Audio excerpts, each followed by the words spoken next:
Good evening. Welcome to WSBI, your resource for success podcast program, where you get to meet inspiring women-owned businesses from across the country. And now, for your host, Kimberly McLemore.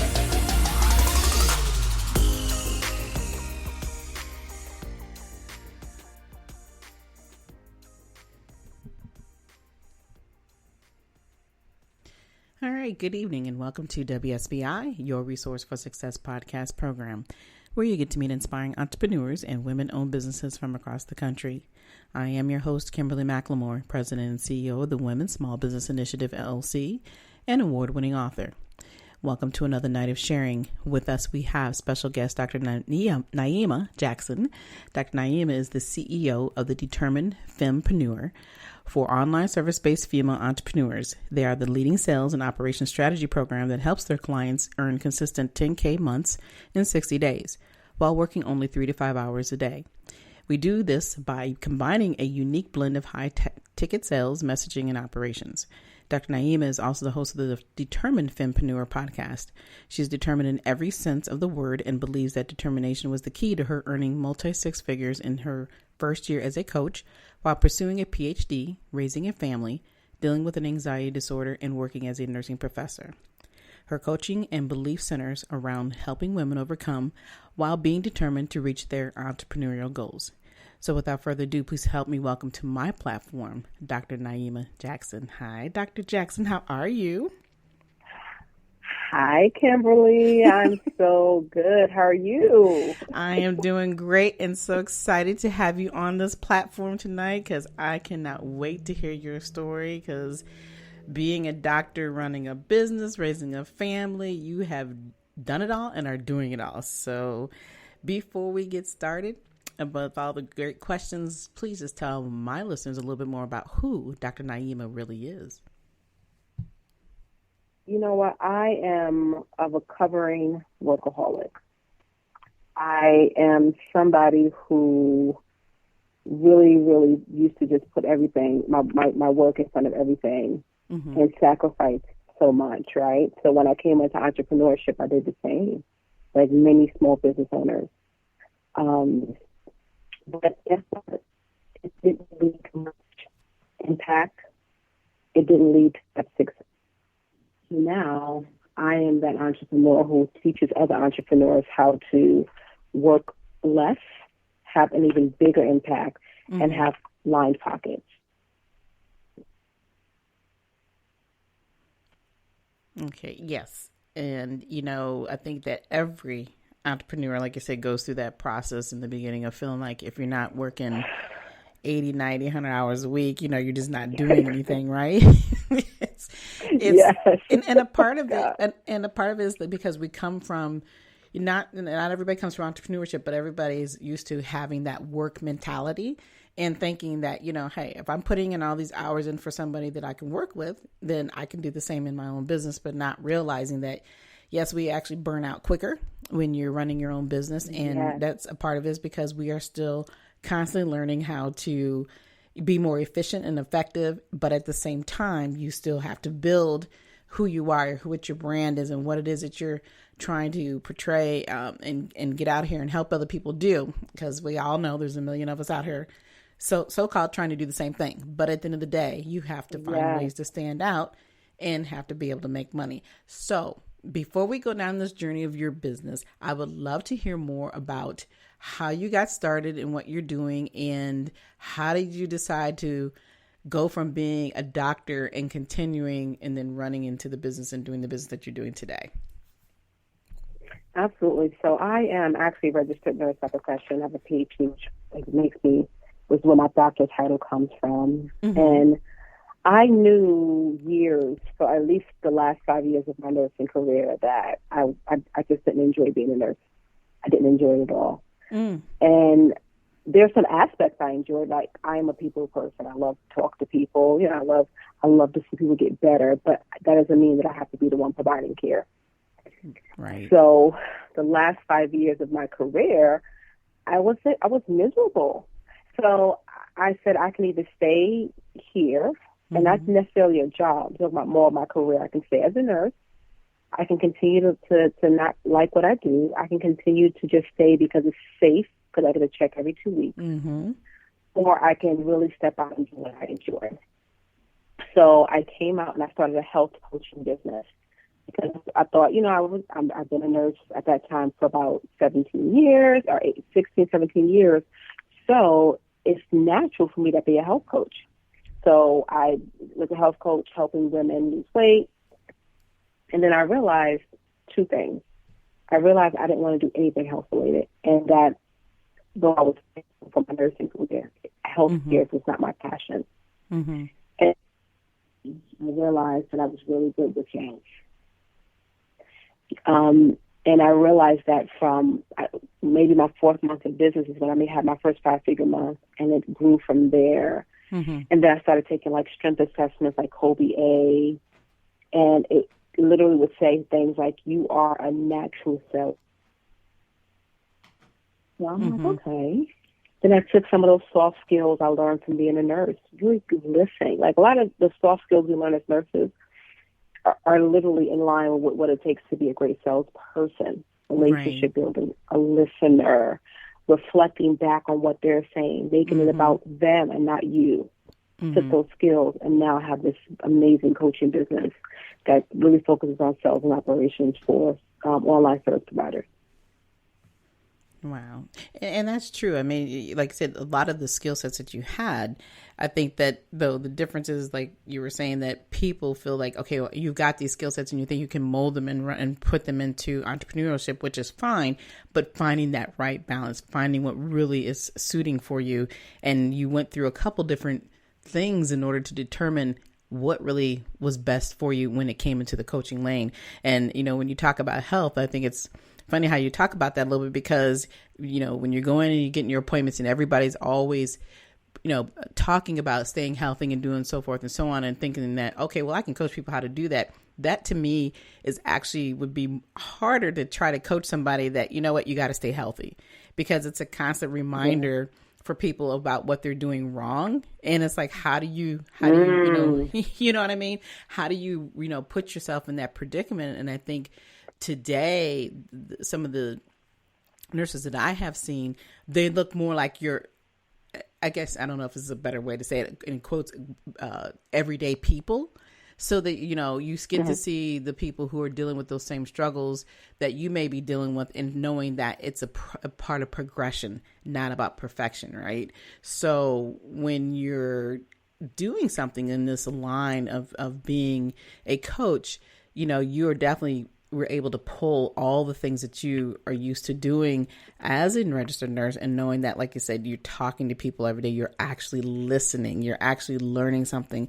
So when you decided to, get out of that rat race that you have been in because you were miserable, and I think a lot of us go through that same process when we go into being an entrepreneur, that, we realize that you do sometimes hate what you're doing. It does, even though you may be making great money, it's easy. You could take as many days off as you want. You have this thing of like, hey, I'm set. I don't have to do anything else. But then you really realize, is this something that I want to do for my rest of my life? You've made that decision and you had to make some changes in the process. What is some of the kind of talk, I guess, a little bit about how that process looked for you? Because when we have people who are going into business, they don't always look at it that way. It's just, hey, I just want to make money. I'm going to be my own boss. Things are going to be great. Talk really about how that really works, and how did it really work for you? Yeah, I'm going to answer that question. Before I do, one thing that I did was I looked at Small Business Administration and their stats. Mm-hmm. And unfortunately, most small businesses fail. Mm-hmm. And, I looked at that. I said, okay, I could be scared of that, but, I can get laid off as well, right? Things can happen even with my job. So, okay. So, also, according to the Small Business Administration, small business owners work a lot of hours. Mm-hmm.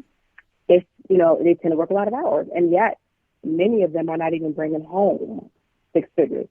Because, revenue and actually what your income is, 2 different things. And I don't think people realize that. So I looked at that data first. I really wanted to understand what I was walking into.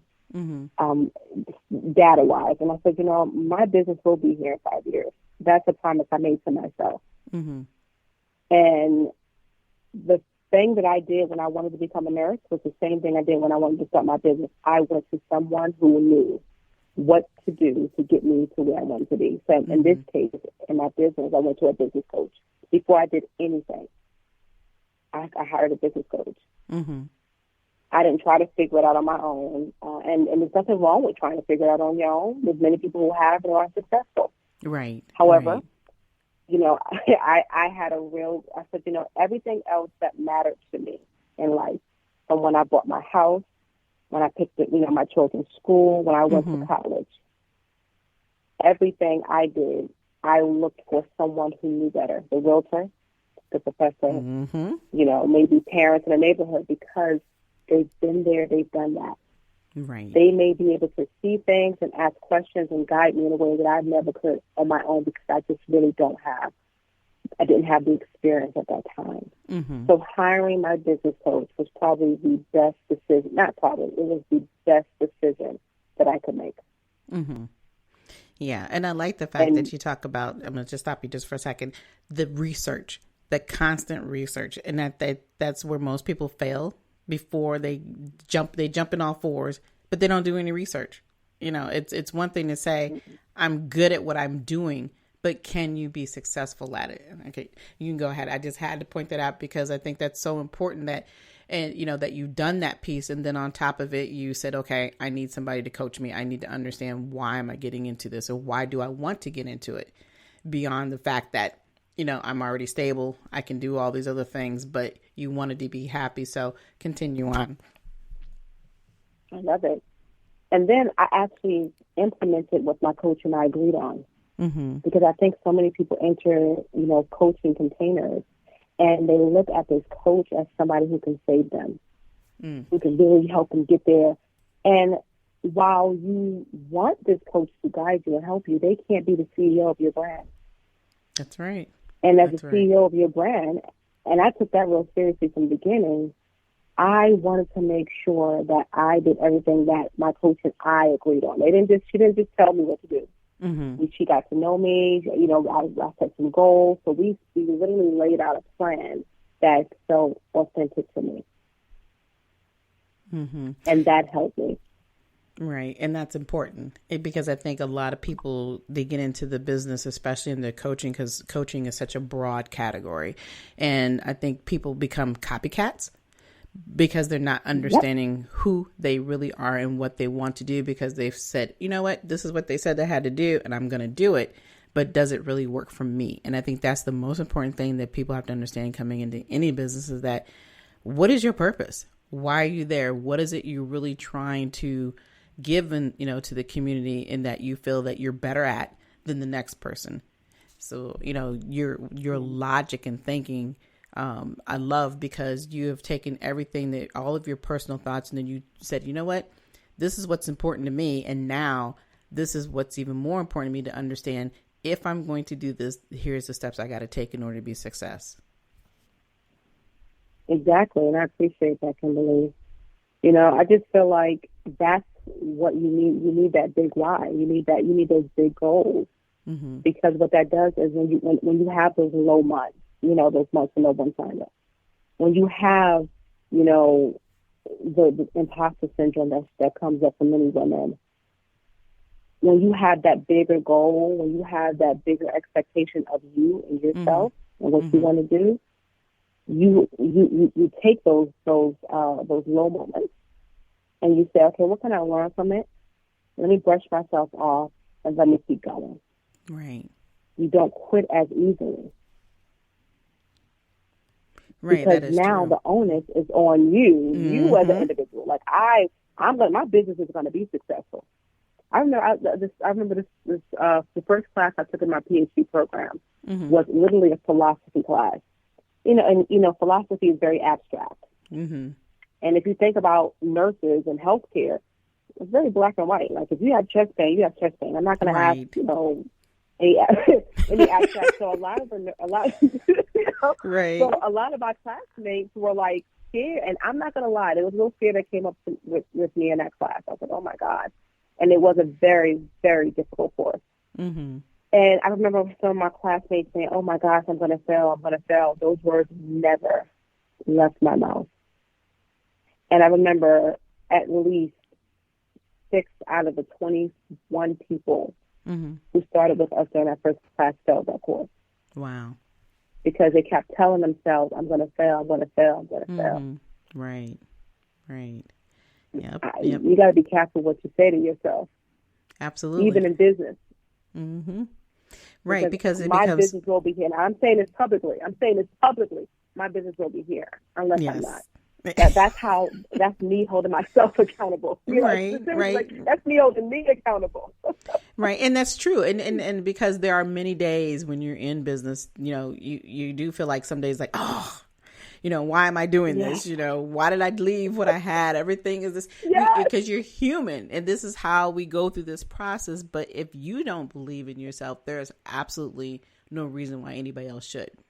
And that's the key. So when you decide to step out of that comfort zone, these are the things that we have to go through. And I think a lot of times the biggest problem is that people don't communicate that. And it's okay to say, you know what, this is how, the process I go through. This is how I feel today.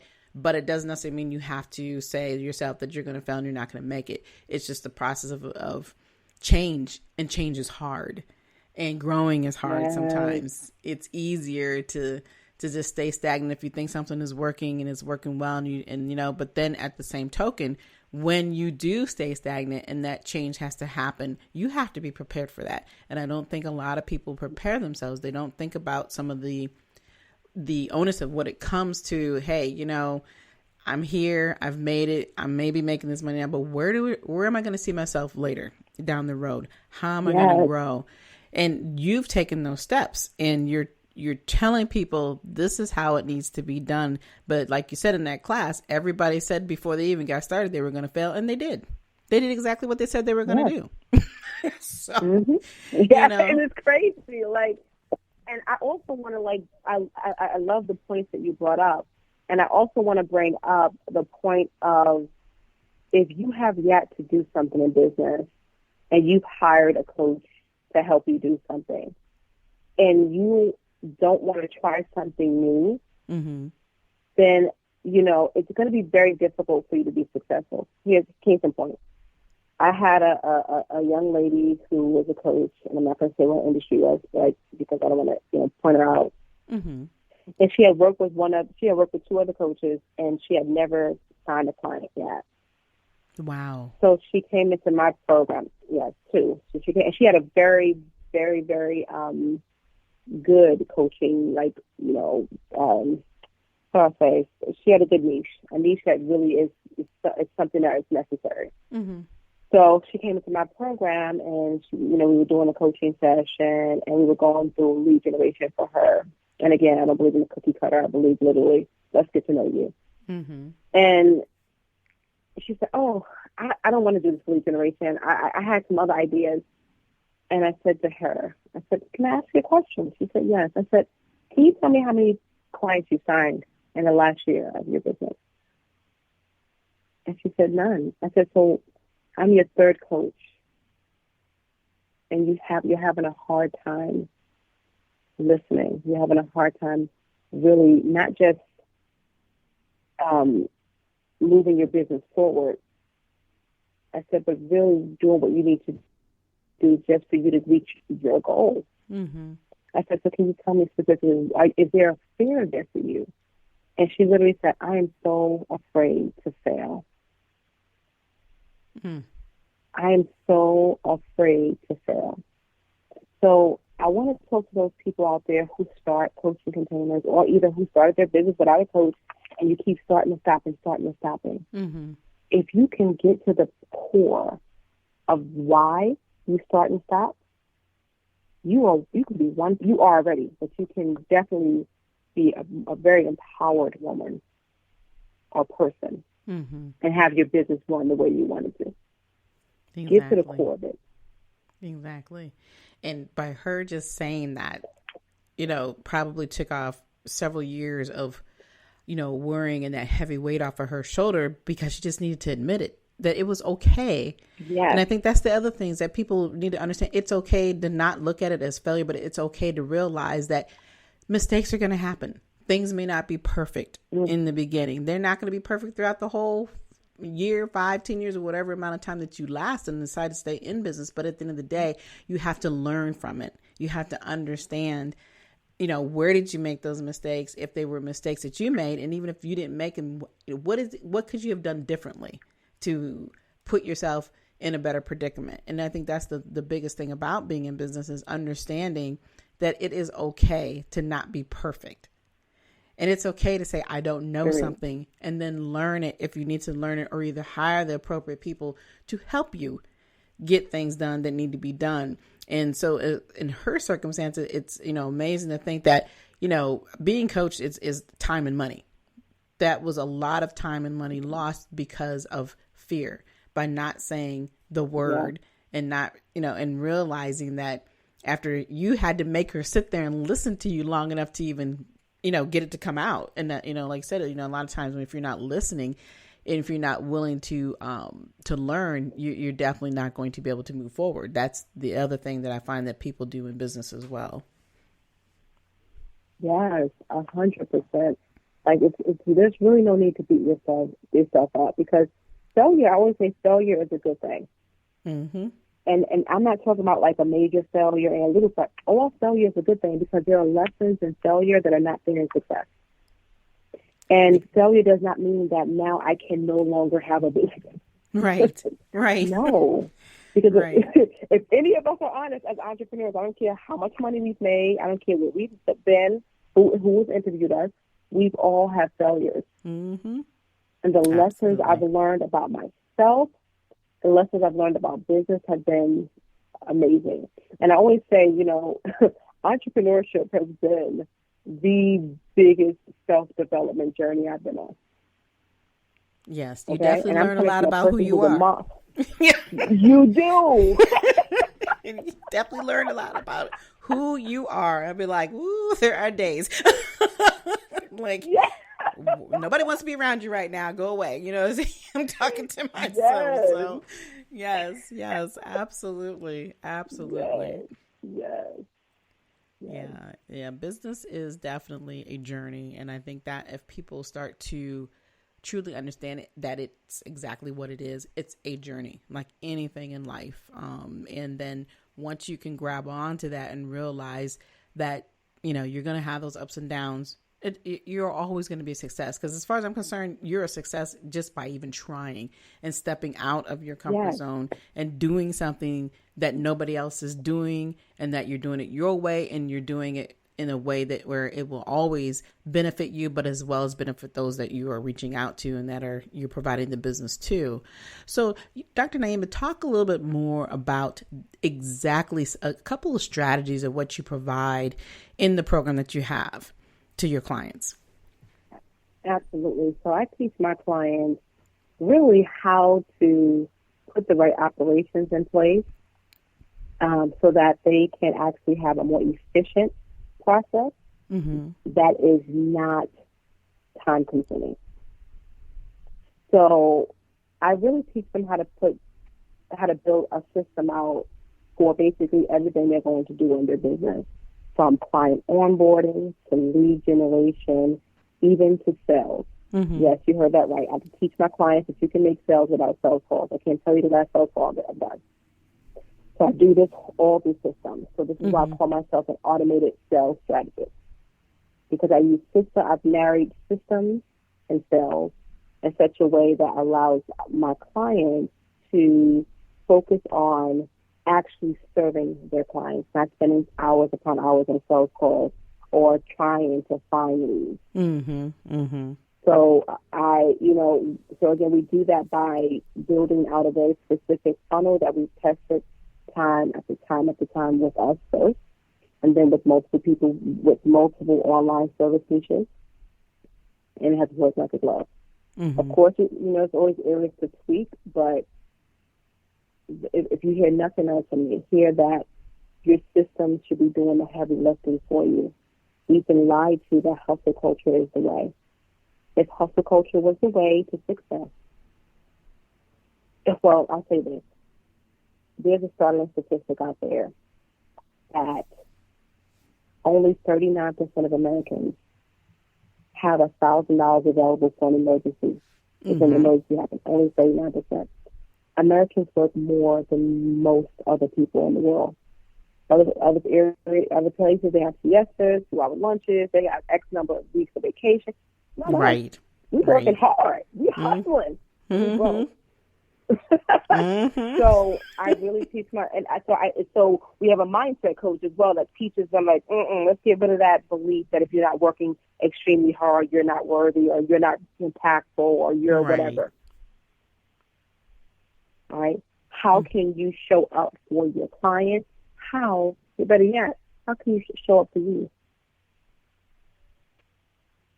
Something we don't want to talk about, but it doesn't make you a selfish person to really fill your cup so that you actually can have the energy to serve your clients with all your heart. So really automated sales is where it is for me and my clients.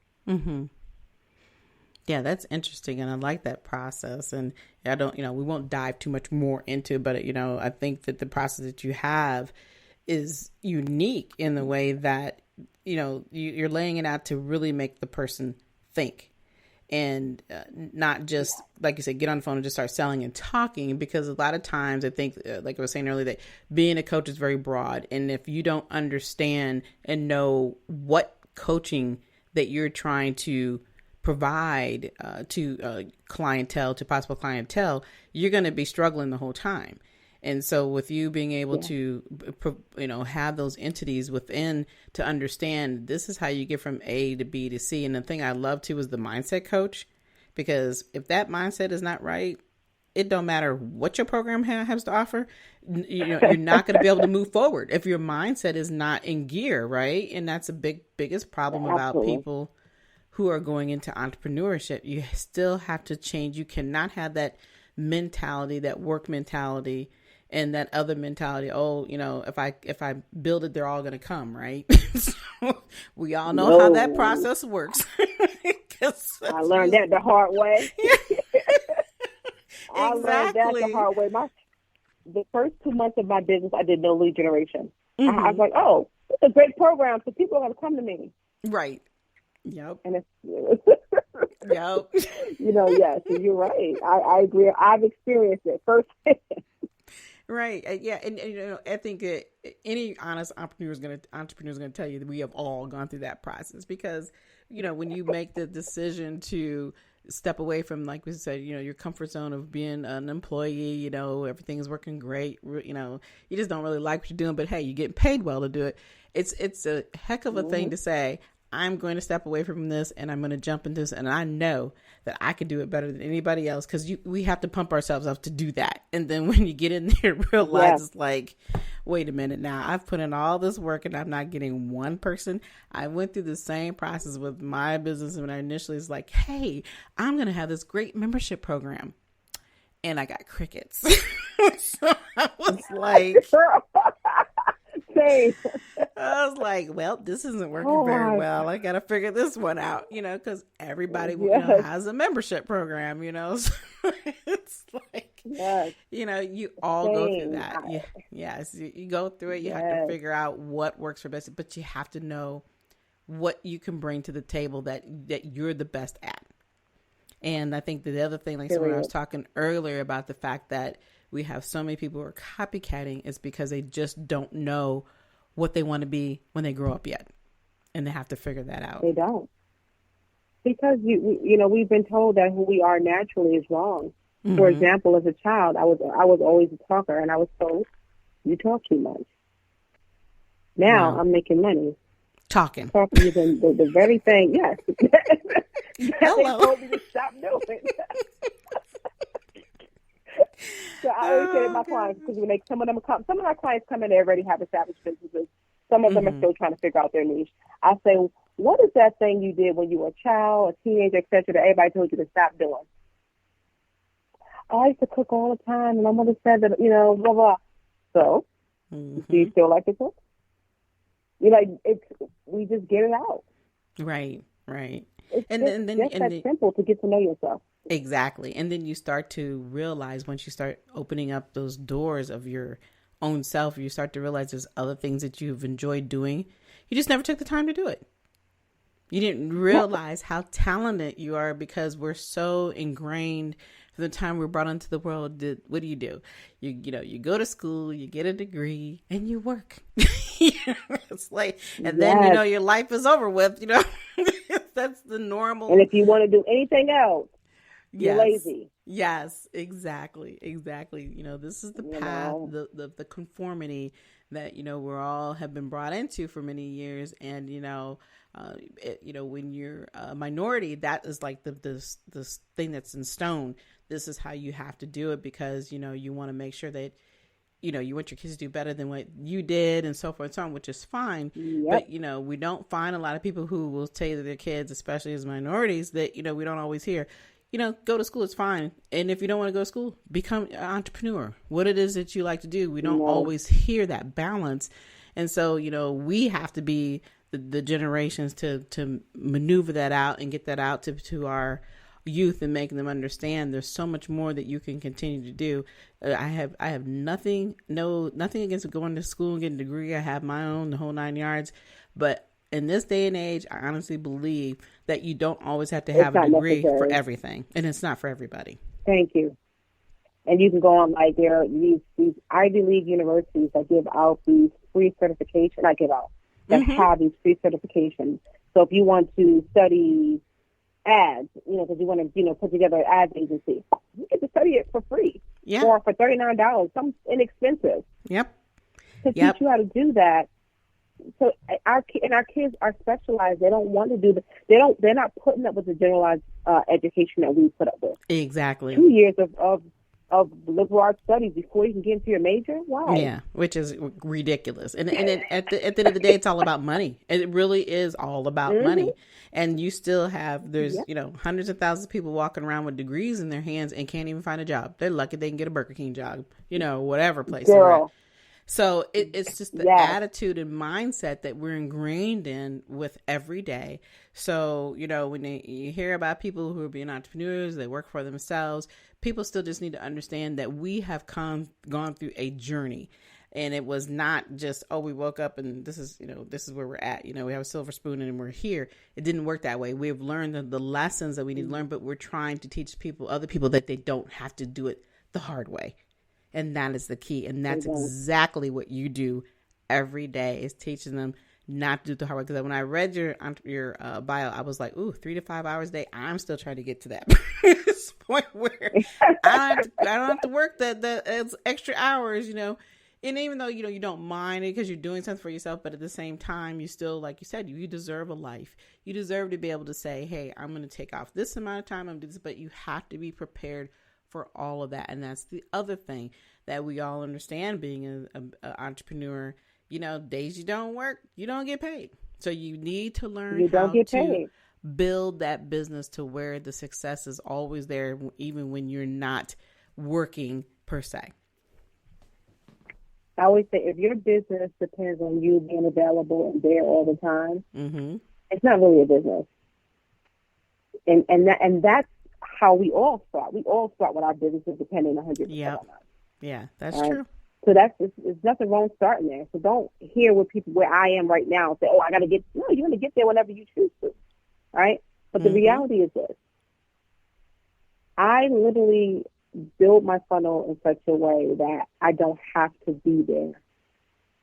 I took the last couple of weeks off because I'm doing a lot of major life changes happening right now for me. And I needed a 2-week mental break. I said, I can't. The only thing I'm going to do is service the clients that I have right now. Right. And in that 2 weeks, I signed new clients came funneling in. Wow. Because of my funnel. And it took me, I've only been in business, my 3rd year in business. It took me about 18 months into business to realize that I wasn't going to do it the way that everybody else was doing it. I wasn't interested in it. It didn't make me feel good to constantly work. I spent a whole bunch of my time being a workaholic. I was not going to come into my own business and be an employee. Right. Even though, I am, because I have an escort, right? But, all jokes aside, I did for myself. But I didn't want to be all of the employees. I didn't want to be the ads person, plus the social media person, plus the person doing the podcast. So I didn't want to do it all. Mm-hmm. I wanted to do what fed me, what made me feel good, what made me wake up in the morning and actually happily serve my clients. Not like, oh, it's another day. Oh, exactly. My God. Exactly. And I think, too, that I like what you just said about the fact that you didn't want to have to feel like you had to do it. And you're right. A lot of times we come in as entrepreneurs and it's okay, well, I got to have this in order to stand out. Oh, let me get my social media done. I got to do this. I got to do this. I got to do that. Everybody wants to be the influencer. You don't have to be an influencer in that way. Nope. You can influence in a whole lot of other ways. I even had to learn that because, I'm in that era and that age bracket in my 50s, where it's like we didn't know anything about being influenced, what an influencer was back in the day. We didn't have our cell phones or you could just get on and start doing stuff. But then you also have to realize and learn that it's okay not to feel like you have to put yourself in that predicament. Because your success is not about how many pictures you take. It's not about how many social media platforms that you have to be on. And I think that today that's always, pushed out in people's faces when they're coming on as an entrepreneur. I said, there's nothing wrong with it. There's nothing wrong with, providing information, websites, all of that. That's great. But at the end of the day, the proof is in the pudding.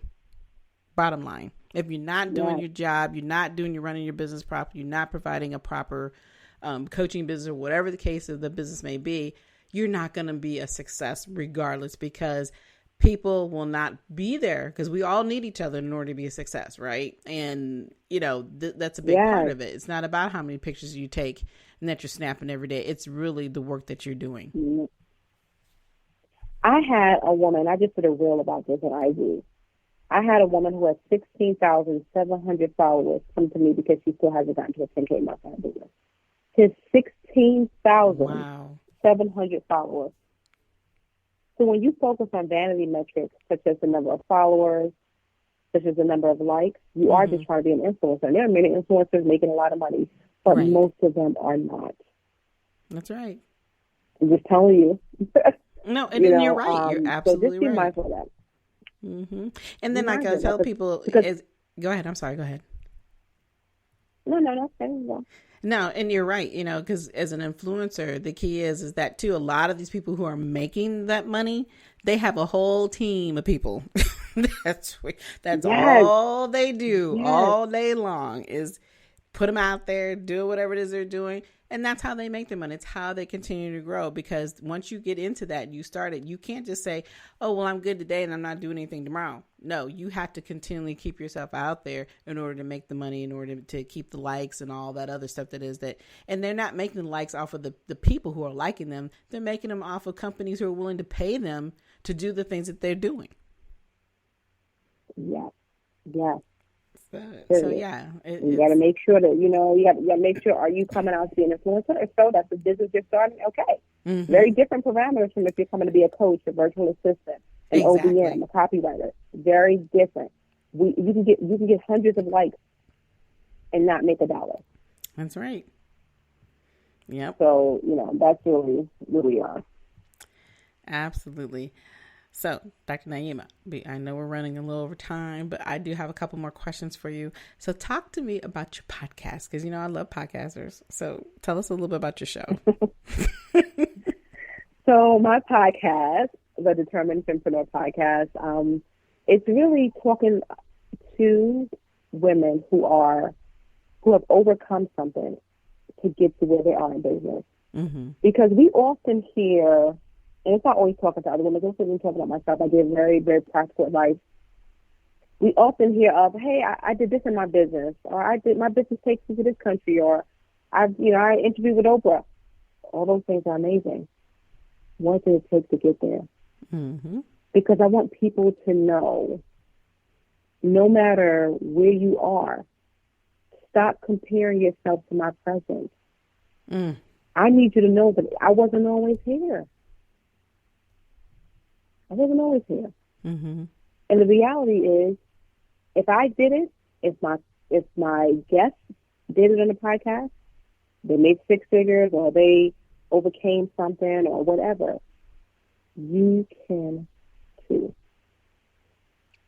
So it's pretty awesome. It's a pretty awesome podcast. Check it out. Absolutely. And you're absolutely right. You're absolutely right.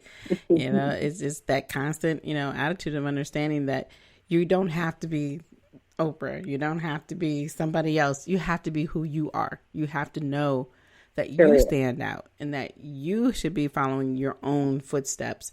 It's great to learn and listen from others, but you still need to define who it is that you need to be. And then, as your show does, and as much as my show does, I like the fact that is our goal, is to truly get the information out there, that people understand that we are human beings.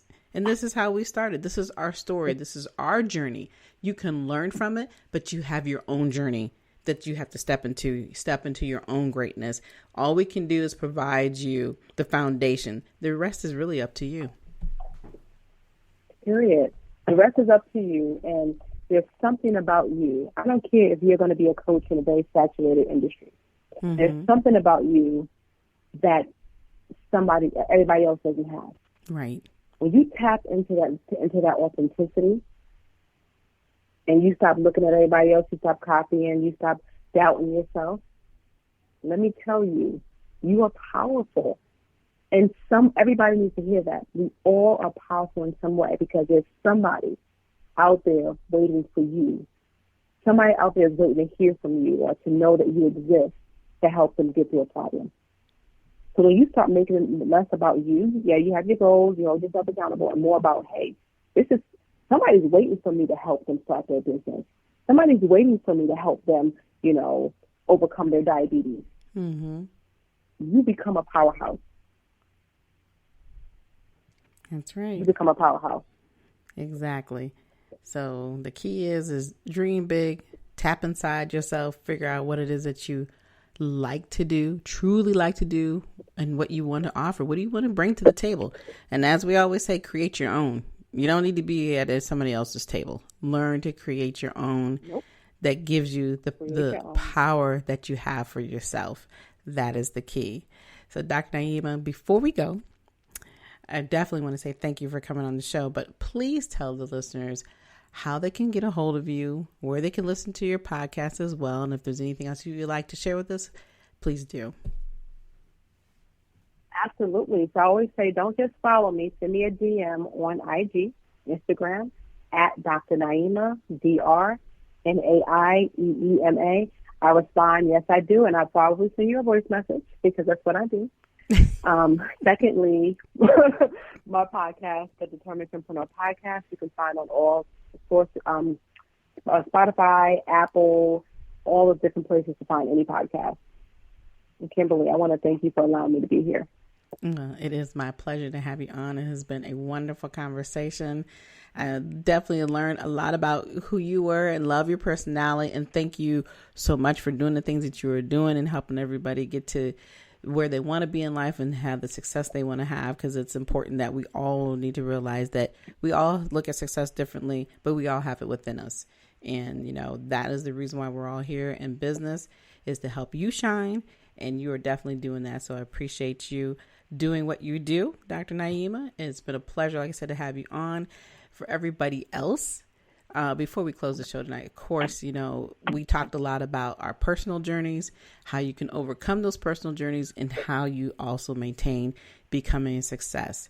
You heard great information and a wonderful conversation here with Dr. Naieema. If you are wanting to get a hold of her and you didn't hear what we had to say, obviously go back and listen to what we're saying, but reach out to either me or Dr. Naieema, but you can reach me at Kimberly@WSBILC@gmail.com, and I can get you connected. But if you just want to talk about your dreams and how the steps you want to take, please, we're here to do that for you. I will also provide Dr. Naieema's information in the DM on the podcast information as well, so that you can just take the steps that you need to take to make that journey a success. And like I always say, if you always want to talk about your dreams and your goals, like I said, reach out to me. If you want more of your resource for success, monetary donations to support the podcast are now accepted on Cash App, PayPal, Good Pods, Tip Jar, or you can go directly to the website at www.wsbillc.com. Again, we would like to thank you all for listening to us tonight. We'll be back next week with more amazing guests, and be sure to follow us on iHeartRadio or wherever you listen to your podcast. But until then, enjoy the rest of your evening and good night. Good night, everyone. We will be back next Thursday evening at 7 p.m. Follow us on Spreaker, www.spreaker.com/user/WSBI. View our new WSBI website anytime at www.wsbillc.com and on Facebook, Twitter, YouTube, LinkedIn, and Instagram.